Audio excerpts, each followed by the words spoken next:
think the thing that they did, and the reason that so many, and I'll be frank, I've said this before in other interviews, but I believe we don't have the current athlete podcaster industrial complex that we have without the shop. Like, I think Mm, there's a direct line through.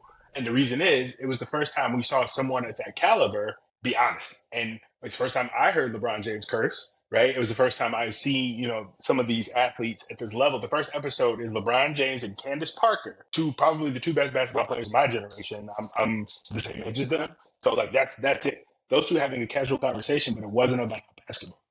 It was about parenting. See what I'm saying? And so at that point, sure. that's what made it different because one, they were the first to do it, but I don't think that a lot of content that we get from athletes to this day even is as open as that first run of the shop.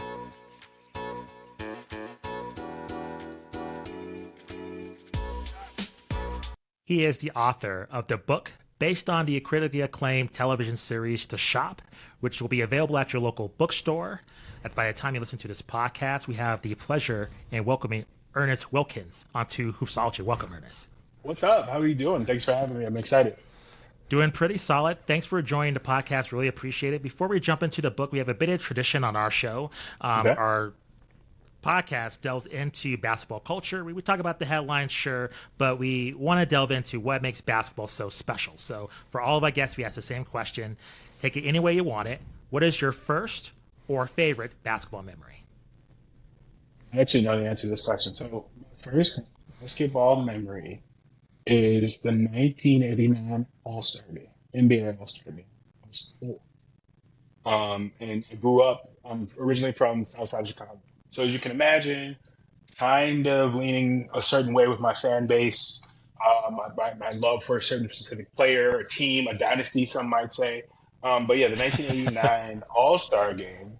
I just remember it was just I don't remember the event as it was, but I remember a member of my family saying something about Chicago, Chicago, Chicago. And he was saying it in his way of like, whoa, Chicago. And I think 89, I think that may have been the Spud Webb year. I don't know if that was 88, because 88 was Jordan, but 89 was like Spud Webb, whatever. And so Michael Jordan, I guess, was a conversation, a topic. And, will he beat Detroit? So on and forth. And I guess I was the first time I was like, yeah, I'm from Chicago. Like, I'm proud of myself for, I didn't do anything, but, be born in a place at a time. So that's my earliest basketball memory. And the second one would be my first game, which was the Bulls versus the Milwaukee Bucks. And I think it was in 1991. And I got to go with a friend's dad because we could not afford Bulls tickets in the 90s. No, that's amazing. Yeah, what a time. I don't want to sound like the old man, but like the kids these days, I mean, We can do just it. I'm listening. yeah. We did that whole episode. Let's Yeah. hold the book. Like just such a time in the 90s. So it's Yeah. interesting because I want to kind of use that as a jumping off point because athletes in the 90s, I feel like they didn't have autonomy within their own stories, but now, and we've talked about this, we've had a couple of other authors on, we've discussed this, athletes have control not only of their own brand but their own narrative as well. And what I find interesting about The Shop is that they're very candid conversations that you would just hear just walking past a barbershop in your local town. So just with the book, what was the inspiration? And especially this is based on such a popular television series and then just web series. Like what was exactly your creative process in compiling just the best moments from this television show? Oh, yeah. So when I got the opportunity, I decided I should take it seriously. Right? And so that came with me just kind of reshifting what I usually would do in my writing process, which is usually just put something together, put some ideas together, work it through, do an edit, work it through again, so on and forth. This time I was like, let's get in my heavy research bag. And so I said this to Paul today, but I was like, with the exception of Mav, Carter, Paul Rivera, and like the cast, the crew of the show, I probably know more about that show than any other person on the planet.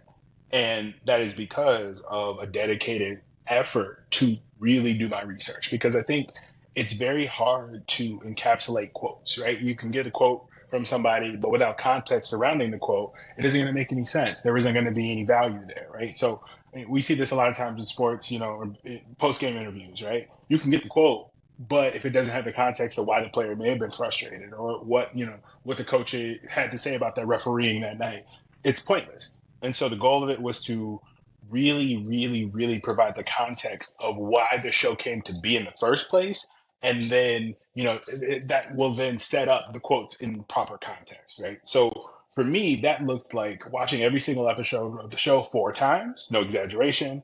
I did a lot of interviews. I think I'm the only person who's actually ever interviewed the starters of the show about how the show started. But the thing I learned very quickly was there's a common narrative, and it was all not basketball, sorry, lived barbershop experience. And so, they all gave me these beautiful, personal stories about their times in barbershops growing up, like what they saw, how it molded them, so on and forth. That they definitely then came back, with this sense of like, I want to recreate this for a broader audience. And, they always say like their goal is you should feel like a fly on the wall. Like you should feel like you're watching a conversation that you shouldn't be a part of, right? And I think that is something that really stuck to me. And so it was this conversation, okay, well, let's set up the context. And so that's why the book starts with the history of Black barbershops in America. Because the point of it is to say, here is why this exists. And now let's talk about this TV show. Because without that context, it's just a bunch of quotes. So that's annoying. And you don't want to have that. And you don't want to be in a situation where you're, not giving the authentic response that you need to have for a book of this magnitude, right? Like you only get a first chance to do something like this with LeBron. Like I'm not going to mess it up. So yeah. Awesome. And in terms of the authenticity of the conversations and creating that environment in your research and everything that you've done, I mean, it's one thing to say that and that all sounds good, but how was the show able to manage that, in spite of production value, cameras, microphones, all of that in that area? How do you think they've been able to be successful in doing that?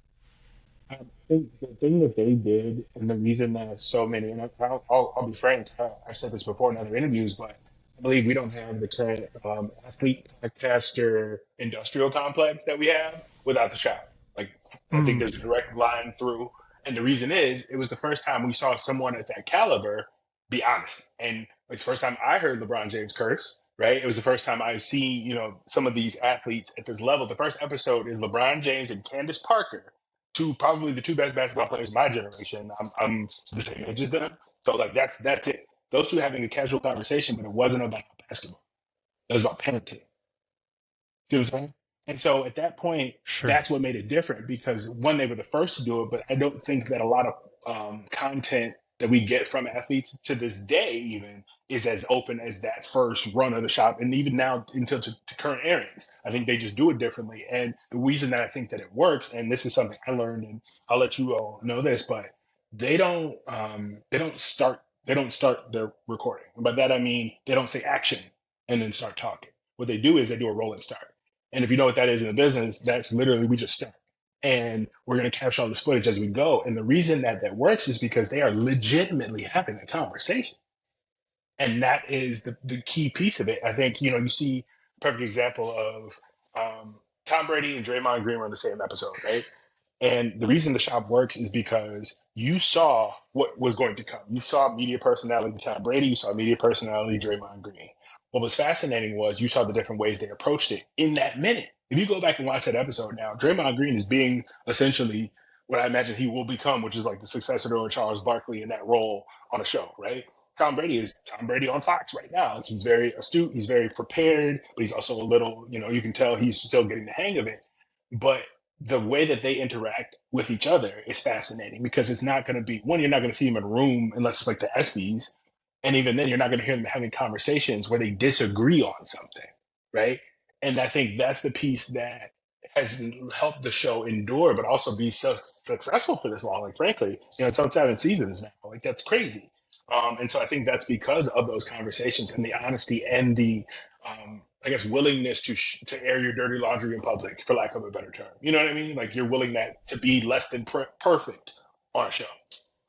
Yeah, it's interesting what you described there, Ernest. I mean, it's almost as if the increased simplicity of the format and the rolling start that you mentioned is critical for that increased authenticity as well. 100%. I would agree with that statement. I think you can't have one without the other. And I think if we're accurately trying to replicate a barbershop conversation, there's no rehearsals. You're doing it. And you're doing it live. and bumps and bruises, whatever, we can disagree, but at the end of the day, I promise your perspective will change. You may not agree with me at the end of the day, but you might hear what I have to say on the subject, or you might have a different perspective than you had that morning when you woke up, which is a win to me. And it's one thing, for these authentic conversations to occur, it's a great thing for us to get that view, but there also is, I think, in fairness, especially with social media being what it is nowadays, there is, anytime you have a filmed, recorded conversation, even if it is casual like this, you are taking on a little more risk as a high profile public figure. Absolutely. And why is it that you think that, I mean, is it simply there's a certain level of success here that's been crossed by all these guests that they're willing to take on that sort of risk that comes with it? Or is it really kind of, as your book points out in many points, I think kind of an altruistic motivation? It's the latter. I think that the goal of it is to be open, right? And nothing gets you open like a barber's chair. And I reference that in the book as well. I think, as you go through the chapters, you'll see these conversations. We tried to keep some sort of theme, right? So when I was putting this book together, it was about making sure that everything made sense, right? And so the altruistic goal runs through the whole thing, even through the community section, right? Where we're talking about people who literally are working on service of their communities. The whole point of it for me is to really showcase, to your exact point, the fact that some of the most famous people on the earth didn't have to do this, but I guess maybe they were inspired, or maybe they saw LeBron do it, so now they feel like they can do it. That energy definitely carries, especially through the first couple seasons where the show is still trying to figure out, it's like production and all that stuff. I think at the earliest part, you see the closest thing to an open conversation that professional athletes of that caliber have ever had since like the 60s. You know what I'm saying? Like on television. And I say that not to be hyperbolic, but to say, we take it for granted now because everyone's on the internet talking about their feelings and yapping. But and I can, you can vouch for this, but when the shot came out, it was shocking to see LeBron curse. It was shocking to see LeBron, talk about things that were bothering him in his career as a player. We saw that, make news. I take the example of Kevin Love, who I don't think I was as big of a Kevin Love fan until I started this book, because after seeing, all of his words and seeing how he passionately kind of opens up about mental health, opens up about his issues with Team USA, you know what I mean? Like that stuff to me as a basketball fan added such a level of, I don't say perspective, understanding, whatever you want to call it, to him, that I now appreciate his game way more. And so I think that is a risk, and I think the risk that you're talking about probably pales in comparison to the risk that you know that they realize they can't. Let me take this step back. It's a risk that they realize they can't mess up, because they can be the agent for someone else to have that moment of change, right? You can use this person who you look up to as a guide, not like as a role model, but as a guide to say, oh, Kevin Love can talk about mental health, maybe I can too. If LeBron can talk about his feelings with a person he doesn't like, I can discuss my feelings and not be afraid of conflict. These things all kind of exist with each other. So if we're looking up to these athletes for inspiration anyway, why would it stop here?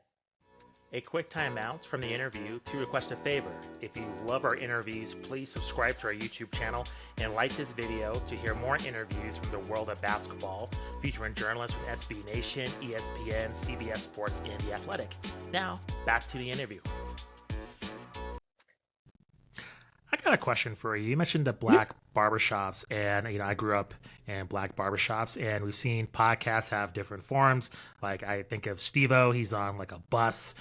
You have Kevin Hart, he does the ice baths. What makes do your research, like guests that are not familiar with the black barbershop experience, them entering that arena, what were their feelings just through your research in terms of opening up in this forum? Like, were they wondering, like, why are you in a barbershop? Like, why are we drinking wine in a barbershop? Like, were there was it any kind of like, I don't know, not hostility, but just hesitancy, nervousness, just in this forum that might be unusual to, like, people that are familiar with black barbershops, that of course we know these conversations go down every day. But for people that may not know that experience, were any nervousness, any hesitancy just about participating in this kind of Yeah. maybe new venue for them. And then Chelsea Handler straight up said it. Like she straight up was just like, I don't know what I'm doing here. You know what I mean? Tom Brady was nervous. John Stewart made a joke that I won't repeat on here. In the first episode of the show, like the first time I went into a black barber, only time I go into a, I won't repeat it. Who cares? The only time I go into a black barber shop is to collect rent. See what I'm saying? And Yeah. it's one of those situations where that awareness, going back to the conversation about risk, they're taking a risk by going into this format. You know what I mean? Because you're not in control of the conversation in the black barbershop. You know, you just hope you're not the topic sometimes, right? Like, I think for me, those moments of awkwardness, I'll call it, you can see it in some episodes. And then what I've learned, and it's mostly because of how the show is produced and how casual, like Mav and PR aren't, trained journalists in that end. Like they're good at what they do, but I think them being able to make it comfortable and the aesthetic of the barbershop in general, and as well as I do, that it's a comfortable spot. You let it go a little bit when you're in the chair. And so I think that them sticking to that theme overtly helps because you're now in a calm situation. So you're essentially introducing the concept to the person live. Like there is a person literally cutting my hair while I'm talking shit, you know? And so for me, it's the clearest representation of a thing that I know. Like, and obviously it's not the same version, it's way cleaner, but I think to that end, there's something that is comforting about a barbershop. And I think that that is a universal thing across everybody. And so you do see that nervousness, but it goes away. I think what makes the shop so cool is that if a topic's raised, there is a debate. And I Yes. think, there's Gills Arena. I think it has a kind of a similar vibe, but I think the shop is where you have different opinions based on whatever's being discussed. And I wonder with these new podcasts that are coming out, I guess my concern is, and I've brought this up with other journalists, is they have so much of a forum to reach their own audiences that they don't need the media to even talk to you during like post-game press conferences. So that's kind of my concern with which I enjoy these podcasts. I enjoy the vulnerability, the insight. At the same time, I don't enjoy necessarily the fact checking in terms of these athletes. They're humans, so they're going to have their bias towards themselves. So I guess my question to you is: are you worried with all these new podcasts that are coming out that we lose, some of that, actual truth telling, some of those biases being checked just based on the co-hosts, depending on the podcast, they may not be, checking them on those certain things. They may just be placating to them. So I just want to get your opinion on just kind of the state of athlete media nowadays. So I can say this from the context of working on what I believe to be the Dr. J to current, current podcast athlete information shows. I think that you're absolutely right. And my background's in journalism. So, I grew up in the Chicago Tribune, music, culture, sports, and I know for a fact how important the relationship is. It's a symbiotic relationship really between athletes and media. And I think that the savvy ones are the ones who are aware of that and treat it accordingly. Like you can definitely tell. And I've had conversations with ex-athletes, current athletes, current NBA players.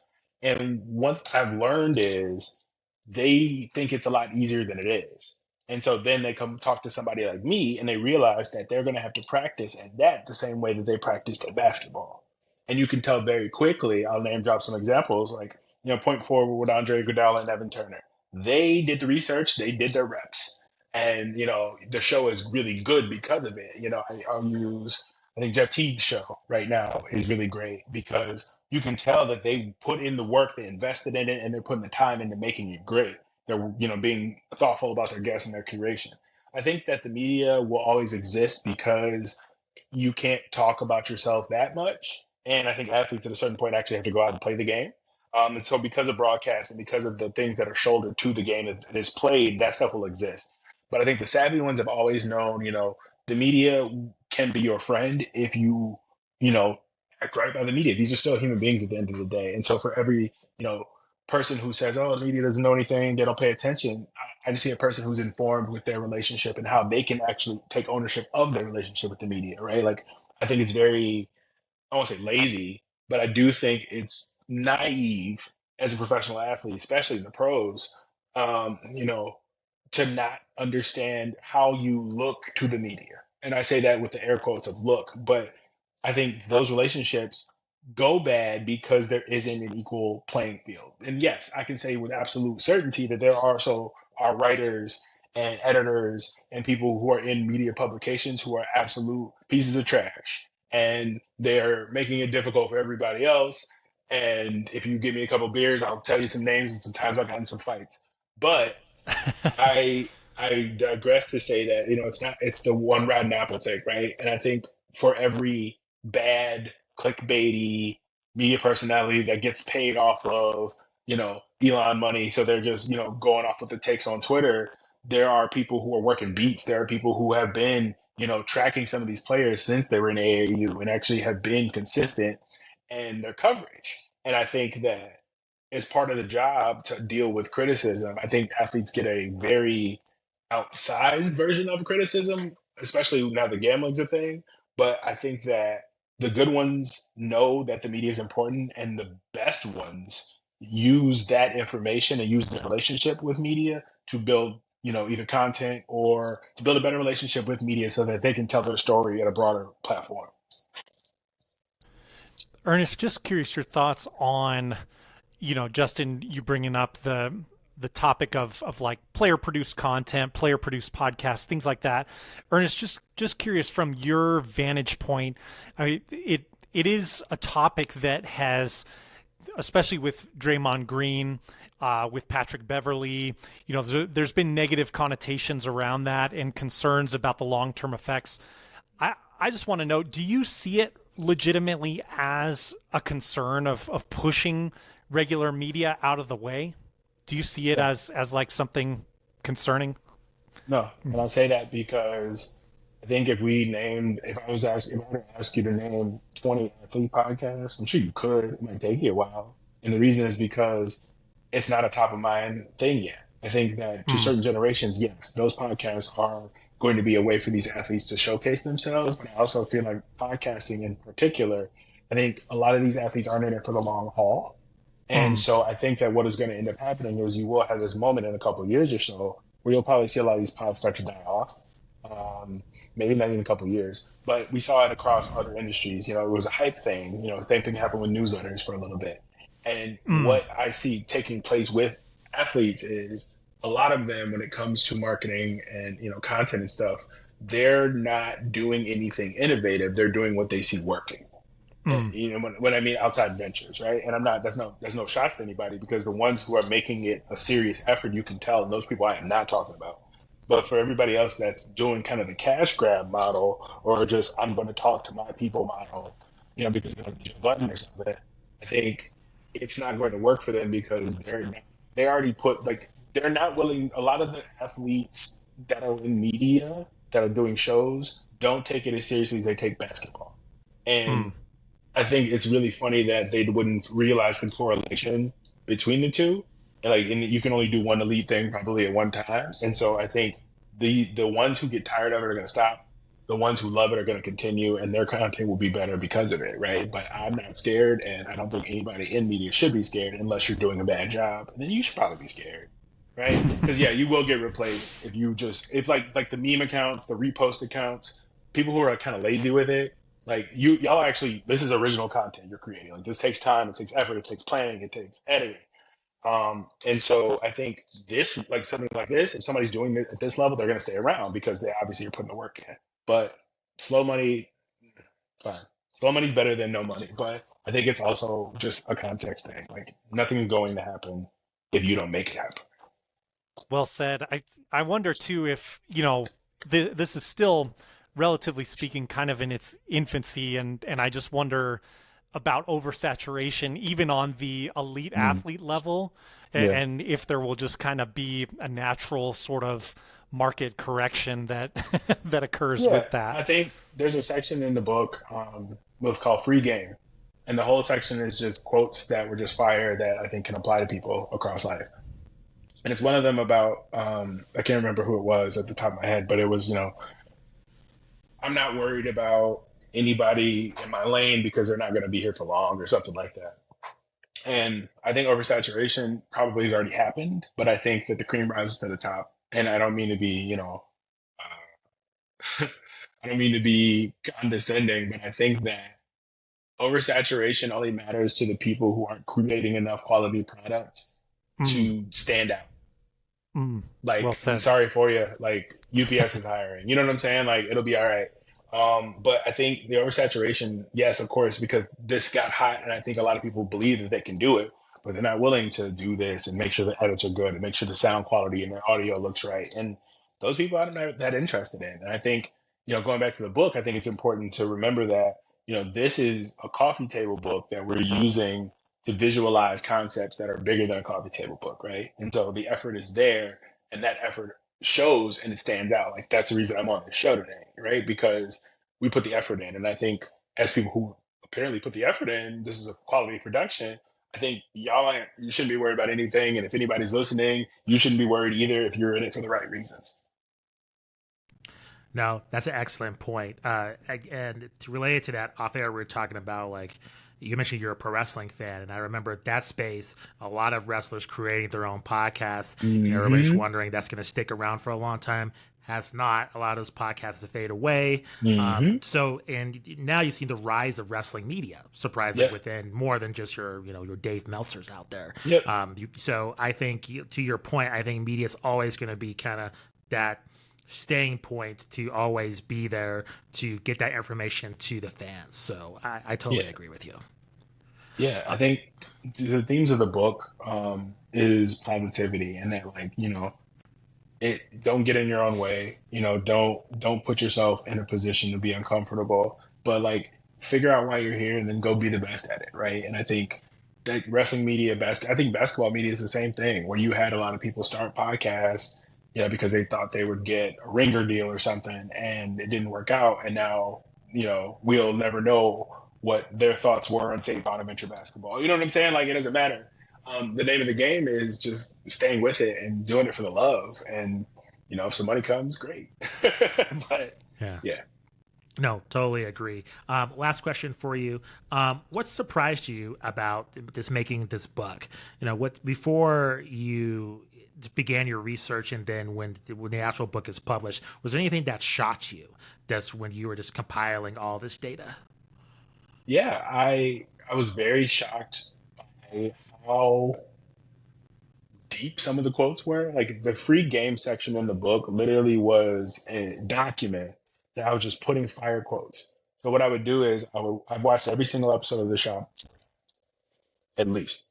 And I also have read every transcript from every episode of The Shop at least 4 times, right? And so in that, you see quotes that I think, if you're not paying attention, if you're on your phone when the episode is on, you miss. And some of those quotes truly shocked me because it was free game. It was stuff that I was like, wow, if I had heard that when I was 12, like, where would I be now? You know what I mean? Like, that kind of stuff. So it was really shocking that these people who, frankly, I don't think people give professional athletes and actors and musicians and comedians the level of intelligence that they all have, or a lot of them have. I think there's assumptions that are kind of dumb.